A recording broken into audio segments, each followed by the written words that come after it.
L'apparition d'articles dans les blogs et dans les webzines a trois effets: notoriété, référencement, incitation à l'achat.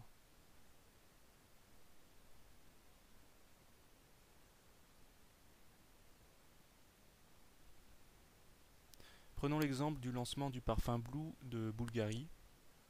Les parutions dans les différents supports permettent de transmettre un message ainsi que les valeurs qui y sont attachées.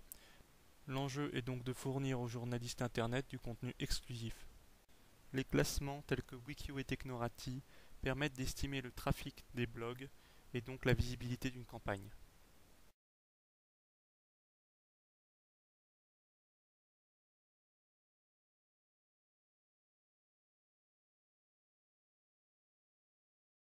Prenons l'exemple de Private by IKKS.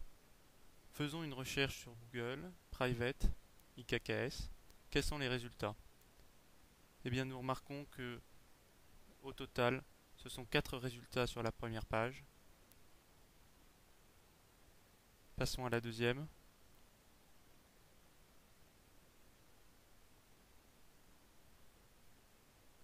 Et 9 résultats sur la deuxième page. 13 des 20 premiers résultats ont été générés par les blogs et les webzines.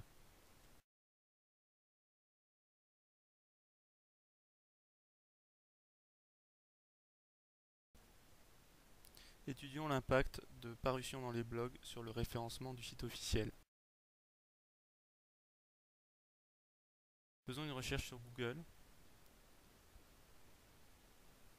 Donc en tapant tag Grand Palais, nous tombons en première position sur le site officiel alors qu'il n'était même pas référencé avant la campagne.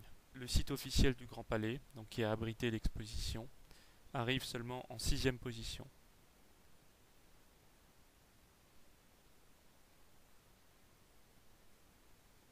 Effectuons maintenant une seconde recherche. En tapant tag, le site arrive en 6e position. Selon l'étude menée par Rubicon Consulting, les deux critères déterminants de l'acte d'achat sont les conseils personnels et les commentaires laissés par d'autres utilisateurs.